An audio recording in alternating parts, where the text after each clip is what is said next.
In this episode, you are going to get a front row seat to the ultimate Springboks versus Argentina Rugby Championship Test Match preview. This one is taking place in the Argentine city of Santiago del Estero. The Springboks have never played there before, but they are chasing history. We're going to look at the strengths and weaknesses of the two teams, as well as the full 23-man lineups for both sides. I'll also provide you with some fun stats and facts, and at the end, I'll give you a preview, and you can tell me what you think about that as well. Now, South Africa chasing history. Yes, we are looking for a 6th win in a row. The Boks have never done that in the history of the Rugby Championship, or indeed the Tri-Nations, so there's something to play for. But beware, Argentina are chasing history themselves. They have never won the Rugby Championship, and if they beat the Boks in this test match on Saturday and again in Nelspruit, they could potentially become the winners of the Rugby Championship for the first time.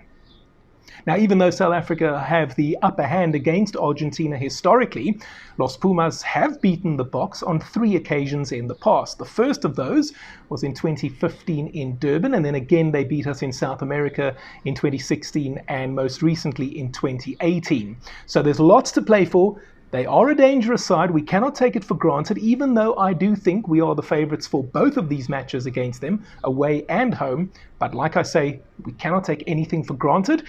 And with that being said, let's take a look now at the two teams. We'll start with South Africa and the forwards. Oxenchair, Malcolm Marx and Thomas du Toit are the front row. Salman Murat is our captain alongside Ruan Nortje in the second row. Marco van Staden, Ben Jason Dixon and Jasper Visser complete the pack. Kobus Reinach and Andre Pollard are the halfback combination. Makazole Mapimpi and Kurt Liarense will be on the wings. Lucanio Am and Jesse Creel in the centres, with Apelele Fassi at fullback. And here's the bomb squad: Jan-Hendrik Wessels, Gerard Steenekamp, Vincent Koch, Eben Etzebeth, he's going to come on at some stage and equal Victor Matfield's caps record, isn't he? Eldrich Lowe is there, as well as Kwagga Smith, Jaden Hendrickse and Marnie Lebok complete the matchday 23. Now, as mentioned, Argentina are dangerous already in this competition. They've beaten the All Blacks in New Zealand, and then they put a record score on Australia. So we shouldn't take these guys for granted at all. And again, as mentioned, they themselves can still win the Rugby Championship. Here's their matchday 23. Thomas Gajo, Julian Montoya, he's the captain, Joel Sclavi, Franco Molina, Pedro Rubiolo, that's the second row for them. Then we've got Pablo Matera, my favorite Puma, Marcos Kremer and Joaquin Oviedo. They are the forwards, and here come the backs. Gonzalo Bertrano, Thomas Albornoz is the fly half. That's a bit of a surprise, given that we've seen Santiago Carreras take that position, but he has moved to the bench. On the wings, Mateo Carreras and Bautista Del Gui. We've also got Santiago Chocobares and Lucio Cinti in the centres, and then Juan Cruz Machia is the fullback. And Machia, as well as Matera, are the 2 vice-captains for Argentina. And here comes their bench. And interestingly, just like we refer to ours as the bomb squad, but officially we call them replacements, the Argentines call their bench the finishers. Very interesting indeed. And here come the finishers for you. Ignacio Ruiz, Ignacio Caches, Pedro Delgado, Guido Petty, Juan Martin Gonzalez, Gonzalo Garcia, Santiago Carreras, there he is, and Matias Moroni. Now, if my Spanish pronunciation sounded quite good to you, that's because once upon a time I actually studied Spanish. I'd like to think that it makes up for my shocking French and Pacific Island pronunciations that you may have heard here from time to time. Okay, that's just a little bit of a side note. Let's now try and compare the two teams like for like. We'll start with the forwards. So if we look at what South Africa has up front, Oxenchair, Malcolm Marx and Thomas du Toit, and then look at what Argentina have got there with Thomas Gajo, Julian Montoya and Joel Sclavi. As much as I think that Gajo is a formidable scrummager and Montoya is a superb player, I think Montoya is more like a Bongi Mbonambi than what he is a Malcolm Marx. So that's going to be an interesting clash there. And then quite interesting, the tight heads. They've got Sclavi and we got Thomas du Toit. Neither man, you would say, at this stage of their careers would be considered world class. And I mean, that's obviously for reasons that they haven't played 50, 75, and so on test matches. For example, Sclavi is already 30 years old, and this is going to be his 13th test match. So I've got to give the edge to the Springboks in terms of the front row. And then if we look at the second row, Franco Molina and Pedro Rubiolo for Argentina coming up against Salman Murat and Ruan Nortje. Now, yes, Murat and Nortje are perhaps not South Africa's first choice lock combination, but I reckon I'm going to give it to the Boks here as well. I think that man for man, we are a little bit stronger than what they are. Interesting that Guido Petty is the man on the bench, and he will come on later. But if we talk about like for like, Eben Etzebeth is going to be coming on for South Africa. So I don't think we're going to have a problem in the lock department. And then as far as the loose trio goes, Marco van Staden, Ben Jason Dixon, and Jasper Visser, again, you would say good players, all three of them, but with the exception of Visser, the other two are not yet established. You would certainly say that Siya Kolisi and Pieter-Steph du Toit are the first choice 6 and 7 for South Africa, with Van Staden and Dixon among a group of players, which includes men like Ulrich Loh, who's currently involved. And then if I think of other guys, obviously Kwagga Smith is the Mr. Bomb Squad in my opinion. But if you think of guys like Hachiva Daimani, for example, even Ivan Roos, these are guys that are not currently involved, but are probably going to be involved going forward. So interesting that might be an area where Argentina look to exploit, although I think that Van Staden and Dixon are both very, very competent players. Having said that, Pablo Matera, Marcos Kremer, and Joaquin Oviedo are the three men that will be on the other side. And I must be honest, guys, given experience at the top level, I have to give the edge to Argentina here. I might be a little bit biased because Pablo Matera is my favorite Argentine player currently. Kramer is an outstanding player himself. I just think, Visser would be better than Oviedo, but I just think that they have the edge in the loose forwards. So we've got the stronger tight five. I think their loose forwards are maybe just a little bit better than what we have in the tank at the moment. Let's take a look at the back line now and compare like for like. Kobus Reinach and Handré Pollard, let's be honest, it doesn't matter who Argentina put on the field. It's going to be very, very difficult to beat that. And if you have a look there, Gonzalo Bertrano and Thomas Albornoz, it's got to be Reinach and it's got to be Pollard ahead of those two. On the wings, they've got Mateo Carreras and Bautista Delgui. We've got Makazole Mapimpi and Kurtley Arendse. I mean, obviously the World Cup winners are going to win that battle. And then in the center, Santiago, Chocobares and Lucio Cinti. I don't think that they are much of a match for Lucanio Am and Jesse Creel. And Apelele Fassi is our fullback. They have got Juan Cruz Magia. And perhaps you might say that based on experience, Fassi might not have the upper hand here. So even though I think Fassi is a better player, in terms of experience right now, you would probably say Mashia is the one area where they might have the upper hand. But I would always compare the wings and the fullback together as a back three. So with that in mind, even though Fassi might not be as good as Mashia currently, I think that overall our back three is stronger than theirs. So at the moment, our back line is better than theirs. Our tight five is better than theirs. And I think that maybe just their loose trio has got the upper hand on our loose trio for now. Now let's compare our bomb squad with their finishers, as they like to call it. I quite like that, actually, finishers. Jan-Hendrik Wessels, Gerard Steenekamp and Vincent Koch, the brand new front row that will come on somewhere around the 45th minute. They've got Ignacio Ruiz, Ignacio Cages, and Pedro Delgado. Sorry for my friends in Argentina, but it's got to be Wessels, Steenekamp and Koch, despite the relative newness of Wessels and Steenekamp to international rugby. I mean, if we look at men like Ignacio Cages and Pedro Delgado, you're looking at massive inexperience there, okay? So even though Wessels and Steenekamp are relative newcomers to international rugby, I think that we've got the edge on them there. And then Eben Etzebeth, the direct comparison will be with Guido Petty.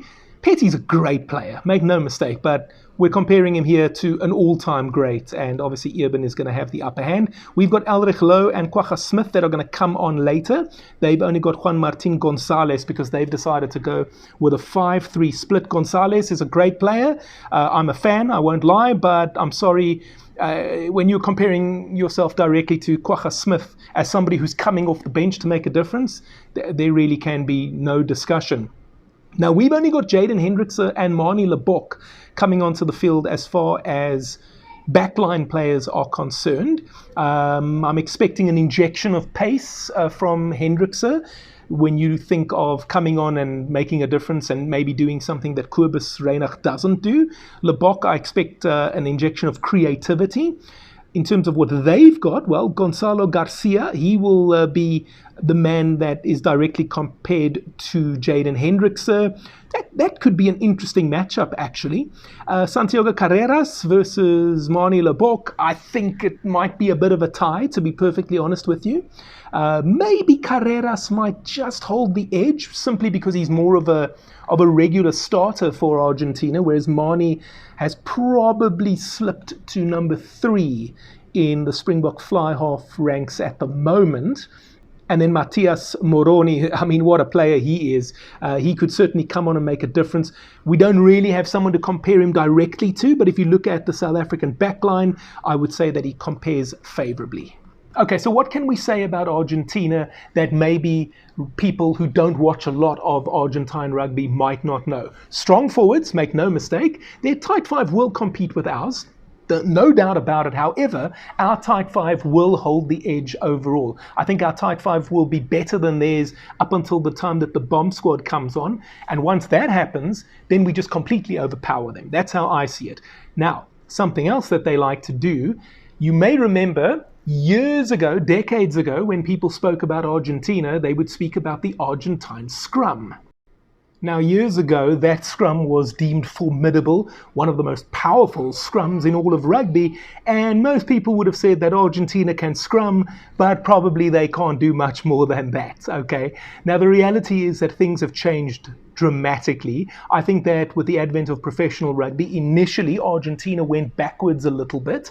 But once they figured out what they were going to do, and that was allowing their best players to go and play professionally, most notably in France, and then select those guys to come back home and play for Los Pumas in the test matches, that's when things started to click for them. Most notably, 2007 at the Rugby World Cup, when they famously reached the semi-finals for the first time. Marcelo Lofreda was their coach at that stage, and I want to just say something about Argentina and their coaches for a moment. I personally think it's great to see when a country has a coach from the same country. So, for example, the Springboks have always had a South African coach, the All Blacks have always had a New Zealand coach, and the French have always had a France or French coach. Now, every other country, to the best of my knowledge anyway, has had a foreign coach except these 3.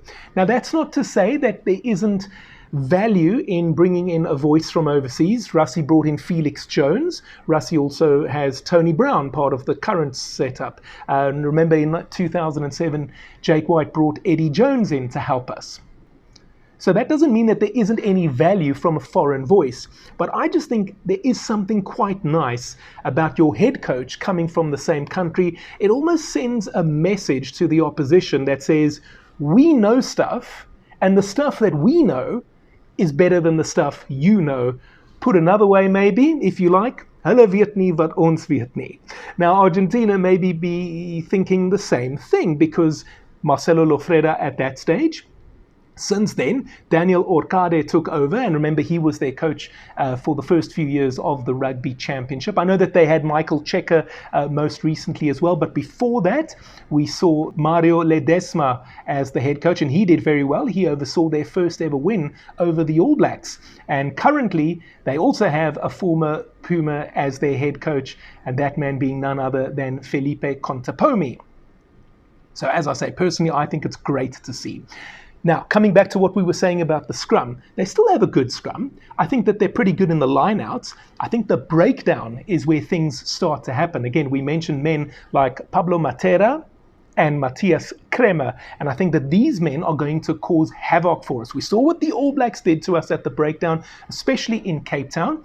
We didn't look great at the breakdown, it has to be said, but I personally am of the opinion that a lot of that has to do with this Tony ball that we're currently trying to play, and we're going to get better at it. The more we execute, the more we put it into practice, things will start to happen, and maybe, it's just a thought, it might not be a bad idea if we identify zones within the field and we say, okay, Malcolm, you are a breakdown specialist. I need you to be in this zone of the field at all times so that if there's a breakdown there, you can get there quickly to assist. The same idea might be true of a cleaner. So maybe someone like Pieter-Steph du Toit, you might want him in a certain zone at all times. Although, having said that, men like Pieter-Steph du Toit and indeed Eben Etzebeth, they are kind of all over the field all the time, aren't they? There's not a blade of grass that they don't cover throughout the match, but it's just something that I'm thinking about out loud. I'd be very interested to see what you think about all of this. Now, having said all of that, what Argentina do try to do these days is play with a lot more speed than usually. So in the old days, it was all about the scrum, and then that was pretty much the end of it, unless they had a man like Hugo Porta as their fly half. That was 40 years ago. Things have indeed changed. We've seen magnificent fly halves for Argentina over the years. Gonzalo Quesada comes to mind. More recently, perhaps Juan Martin Hernandez, and of course Nicolas Sanchez. I personally quite like Santiago Carreras, although he has had his critics, so we're going to see what happens there.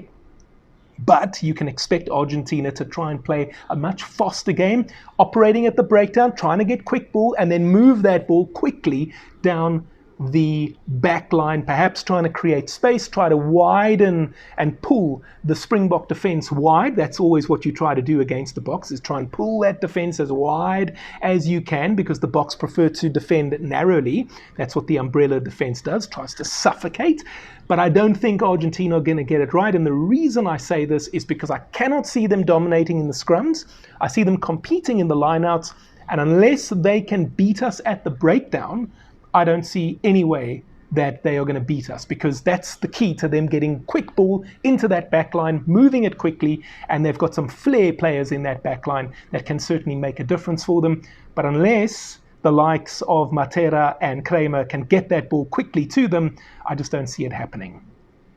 So just before I give you my predictions and a few fun stats and facts, there is something else I want to tell you about quickly, guys. My dream for this channel is to do it full time. And in order to do that, as it turns out, I'm going to need a little bit of funding. And that's where you come in. If you would like to, you can help me out with a small donation. You'll see down there, there's a super thanks button. It's a heart with a little $ inside of it. If you don't see it, there's a button with 3 dots. And if you click on that, then you will see the heart with the $. It will allow you to leave a comment on the video that will be highlighted. I promise to reply to it, as well as hit the heart button on your comment. And it will also ask you to make a small donation to this channel. It's up to you what you would like to give. If you want to give $1, that's beautiful. If you want to give me $1 million, hey, listen, I'm not going to complain. I will not say no to that. Why do I want funding? Because I want to do this full time, and my goal is to go to Australia in 2027 to cover the Rugby World Cup there for you on a daily basis with videos every single day from Australia. If you would like to help make that happen for me, then I encourage you right now to look for that super thanks button and click on it, leave a highlighted comment, and make a small donation. Now, while you're doing that, let me run through some fun stats and facts for you about South Africa and Argentina before I give you my prediction for the match. So South Africa and Argentina have played each other 36 times over the years. Unsurprisingly, the Springboks have dominated with 32 victories. Argentina just the 3, and then there was also a draw once upon a time. That was actually in Mendoza in 2012 during Heineke Meyer's first season in charge of the Springboks. The Boks have also won 9 of the last 10 meetings between the two countries. And the last time that Argentina did prevail, that was back in 2018. Rassie Erasmus was still the new Springbok coach at that stage. 32-19 was the score in Mendoza to Los Pumas. Handré Pollard needs 4 points to overtake Morné Steyn and become the second leading all-time point scorer for the Springboks. He will move on to 742. but that's still some way off the overall record of 893 held by Percy Montgomery. And I know you've been waiting for this one because we kind of alluded to it at the beginning of the video. When Eben Etzebeth gets onto that field, he will earn his 127th cap for the Springboks. That will equal the all-time record as held by Victor Matfield. And one other thing for you, the stadium where the two teams are playing, the Estadio Único Madres de Ciudades, or the Mother of All Cities Stadium in English. Yeah, the Springboks are playing there for the first time. I think it's a great name for a stadium, by the way, the Mother of All Cities Stadium. I wonder if there's a better name than that for any sports stadium anywhere in the world. Right, and as previously mentioned, should South Africa win this match, it'll be our 6th win in a row in the Rugby Championship. That goes back to last year, when we also beat Argentina in the competition, and it'll be 5 in a row for this year, and we will wrap up the competition. It'll be the first time since 2019 that we win the Rugby Championship. It'll be the first time that we win the Rugby Championship in a full edition, because in 2019 it was a shortened version because of the Rugby World Cup that year. And if we beat Argentina this weekend as well as next week in Nelspruit, it'll be the first time since 1998 that we win the Tri-Nations or the Rugby Championship by winning all of our matches. So history beckons for this Springbok team. So now I know you're going to ask me for that prediction, and here it comes. I think that South Africa will indeed create that history that we've just spoken of. My score for Saturday in Santiago del Estero at the Estadio Único Madres de Ciudades, or the Mother of All Cities Stadium, is South Africa 25, Argentina 15. Right, let me know what you think in the comment section down below. What's your prediction for this match? Maybe you think I'm off my head. Have I lost the plot? Let me know what you think. Also, I mentioned a little bit earlier that super thanks button. If you haven't yet clicked it, I would encourage you to do so. If you would like to support me non-financially, there is a way that you can do that too. You can spear tackle the like button down there. You can also subscribe to this channel if you haven't already done so. And maybe you feel that you might want to make a different kind of donation to this channel. That is also a possibility for you. You can head on over to my Patreon page. The link is in the description below, and you can click there and become one of my patrons, making a monthly donation to this channel, all as you try to help me get to Australia in 2027 for that Rugby World Cup. Now, just before I let you go, since we're talking about South Africa and Argentina, I've heard that in Argentina, and I've heard this from many a Springbok, that the pretty girls and the lekker meat are something very much to look forward to. And I've interviewed some of those Boks who have headed to Argentina and told me firsthand about it. Ollie Leroux, you can watch my interview with him over here, where he discusses that as well as the other elements of his famous Springbok career. And a former Springbok captain, Tiaan Strauss, is over here. He also went to Argentina and told me a very interesting story about how Steve Atherton devoured the largest steak he'd ever seen. Go check those 2 videos out, and don't forget to either like, subscribe, super thanks, or join as a patron, and I will see you in the next video.